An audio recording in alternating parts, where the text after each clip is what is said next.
Thank you. Mr. Van Lowe, please. Thank you, Mr. President, members of the Court. It's an honour to appear before you. Time is short, but I have one important point to make, and it is that as a matter of public international law, it's necessary to keep clearly in mind the difference between two distinct legal questions. The first question is whether the Property Commission gives an effective remedy. In our submission, it does not. It's ineffective and it's unlawful.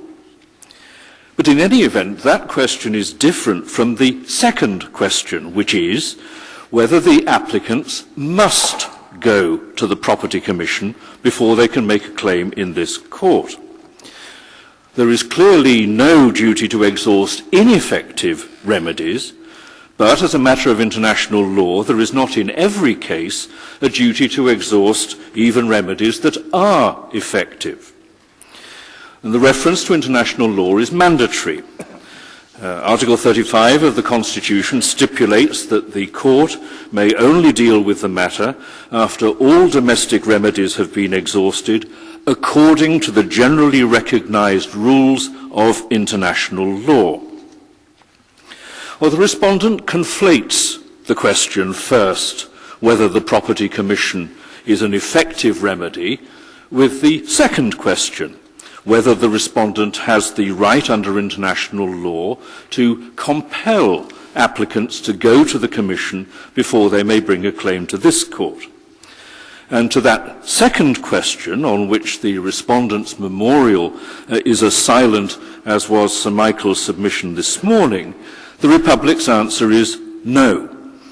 An invader cannot overturn established legal rights and processes and impose on the people whose land it has occupied by force its own procedures for handling complaints about its violations of human rights.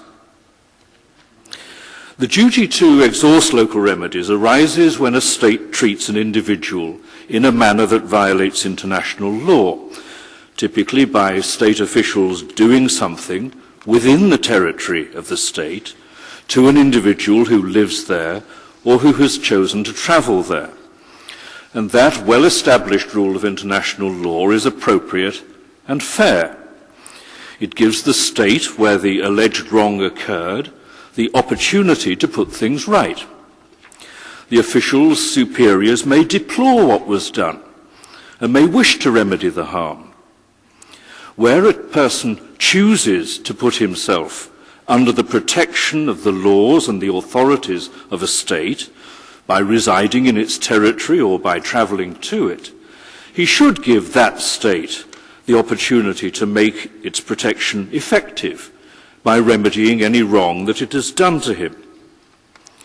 But these arguments do not apply here. TRNC remedies are only local because they have been imposed by armed force on the population of the northern part of Cyprus. The 1974 invasion was an egregious violation of international law, consistently and repeatedly condemned by the world. No one would have dreamed of requiring Kuwaiti citizens to exhaust remedies imposed by Iraq in occupied Kuwait in the wake of Iraq's 1990 invasion. And the same is true here. To treat the aggressor as if it has the power to abrogate private rights and create new legal procedures that the residents must respect makes a complete nonsense of the international law principle of the non-recognition of seizures of territory by armed force. It treats institutions and procedures imposed by force as if they were established by the lawful government of the state. No one would equate the position of a voluntary resident or visitor to a state with that of a person kidnapped and dragged forcibly across a frontier, and say that the person illegally kidnapped must exhaust the remedies of the kidnapping state before his case can be taken up on the international plane. And it makes no difference whether the person was forcibly dragged over the frontier, or the frontier was forcibly pushed over the person, as it was in these cases when Turkey invaded the north of Cyprus. It is contrary to legal principle to insist that the victims of an illegal armed invasion must first exhaust procedures imposed upon them by the invader. The International Law Commission has recognized that there are, quote, circumstances which make it unfair or unreasonable that an injured alien should be required to exhaust local remedies as a precondition for the bringing of a claim, end quote. Article 15C of the 2006 draft Articles on Diplomatic Protection stipulates that there is no duty to exhaust local remedies where, I quote, there was no relevant connection between the injured person and the state alleged to be responsible, end quote. And the International Law Commission said that there is a relevant connection where the individual, by his conduct, has, quote, assumed the risk that if he suffered an injury, it would be subject to adjudication in the host state, end quote. It would be contrary to legal principle and to common sense to conclude that the residents of the northern part of the island of Cyprus had assumed the risk that the island would be invaded and their property appropriated by a state that had indeed given a treaty commitment to guarantee the independence of Cyprus. Turkey says that the TRNC competence to regulate what it calls civil rights and obligations has been recognized. And under the so-called Namibia principle, routine acts of administration, such as the certification of births, marriages and deaths, may be recognized in order to maintain everyday life, even when undertaken by unrecognized regimes. But the Property Commission is at the other end of the legal spectrum.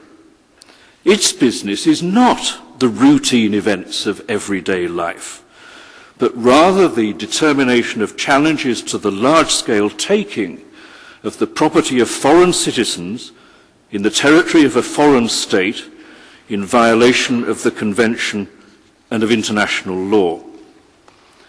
And in any event, the real question here is not whether the TRNC can regulate routine transactions, nor whether voluntary settlements made under the auspices of the Property Commission are legally effective. The real question is whether the respondent can compel victims of human rights violations to have recourse to the Property Commission before they bring claims to this court. And in our submission, the answer is no. This is a clear example of a circumstance in which there is, as a matter of international law, no legal duty to have recourse to the Commission. Victims are not obliged to exhaust remedies that are unlawfully imposed upon them by the use of armed force. Mr. President, the Republic maintains in full the position set out in its written comments, but it particularly asks the Court to reaffirm this crucial principle clearly in its judgment. And that ends my submissions on behalf of the Republic. Thank you.